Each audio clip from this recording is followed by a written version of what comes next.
So Celtic didn't quite get to the same scoreline as they did in their other cup semi-final this season of the 6-0 against Aberdeen, but they did reach similar heights in terms of performance. A 5-0 win over St Johnstone, which exercises the demons of a couple of weeks ago where they lost to St Johnstone, costing them the chance to win the league at home before the split against Kilmarnock. But the result itself, I don't think it was to be unexpected. I think a lot of people knew that Celtic were going to beat St Johnstone today. Anyone who had any ideas otherwise, probably clinging onto clutching straws anyway. But the performance itself from both sides, St Johnstone did pretty well to start with to keep Celtic at bay for a vast majority of the first half. The defence was well organised. It was hard for them to break them down.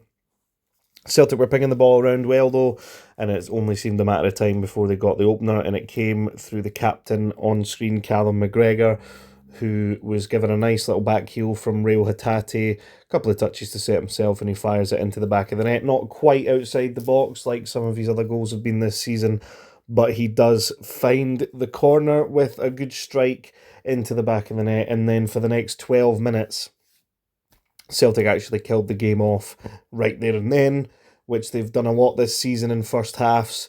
The next goal coming through Dyson Maida. It was a nice little layoff from Adam Ida into the path of Celtic captain Callum McGregor, who threads the ball through.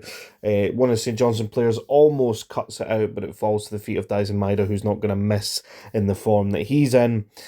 Makes it 2-0 to Celtic, and then just a few minutes later, of course, we see Celtic get the third through Adam Ida, who came under a bit of criticism during the week for a video that surfaced of him on what appears to be a night out, of him thrown up in a taxi. But Rail Hatate, who had a really good game today as well, came away with 3 assists.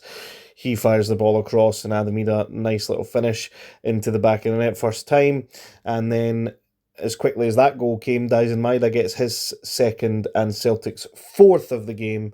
Rio Hatate does really well close control wise, gets it to Dyson Maida, who finishes with his weaker left foot into the back of the net, and then we go into half time. Celtic already having the tie wrapped up, and it's damage control at this point for St Johnstone.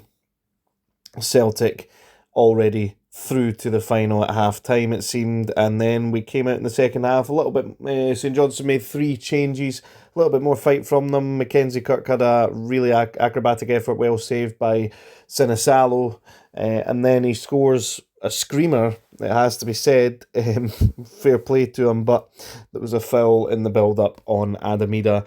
You can argue it's a bit of a soft variety, but at the end of the day, 2 hands on the back pushed. It was always going to be disallowed. I'm just surprised that the referee didn't give the foul in real time. But unfortunately for Mackenzie Kirk, he gets a really good goal disallowed. James Forrest, he's running through on goal. He had a really good game as well. He just didn't get his goal. It seems like his goal will be coming before the end of the season. He dances through the defence, and at first it looks like a penalty, and the referee gives a penalty, but on further review, you can see that he hasn't actually been clipped. His momentum takes him into the defender, and it's a shoulder challenge that takes him down. So it's not a penalty, and that was his last action.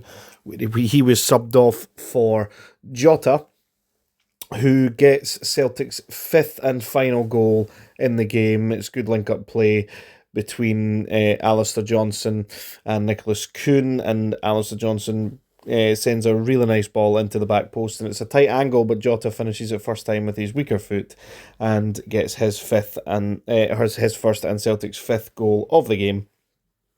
And that was the final goal of the game. Celtic had a few other chances through Dyson Maida and Jota to add to the already impressive scoreline, but it ended 5-0. And Celtic now go into the cup final to face a familiar opponent from a cup this season in Aberdeen, who were the team they beat 6-0 in the League Cup semi-final. And Celtic now find themselves in a position where 1 point will secure the title next weekend, and they are 1 game away at that point afterwards from securing a treble once again, which until around about 2016, 2017 season was not the norm, and Celtic are now doing it every other season, sometimes in back-to-back seasons, it seems. The only team that can prevent them from doing that now is Aberdeen, who, if they put in performances similar to what they put in against 10-man Rangers and 9-man Hearts, I don't see them preventing Celtic from securing the treble.